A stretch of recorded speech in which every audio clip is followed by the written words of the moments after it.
हम ये जानने आए हैं 3 बार जी। यहाँ घूस लग रहा है कि नहीं? लगेगा घूस लग रहा है कि नहीं? पूरा घूस लग रहा है। पूरा कुछ भरोसा है। ब्लॉक में राशन कार्ड है? राशन कार्ड में कै किलो अनाज मिल रहा है? 4 की 5? 1 किलो चोरी कर रहा है। 4 किलो मिल रहा है।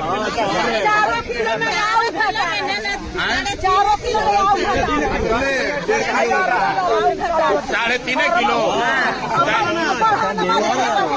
जब माझी है आपको जो जमीन 11 में लिखा हुआ है, 11 में है लिखा हुआ कि 11 में आपको जमीन मिल गया, आज तक नहीं मिला है। डीएम एसडीएम कुछ नहीं कर रहा है, बीडीओ सीओ कुछ नहीं।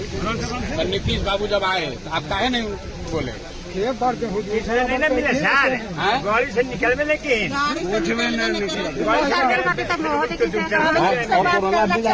सरकार से पूरा लाभ कुछ नहीं।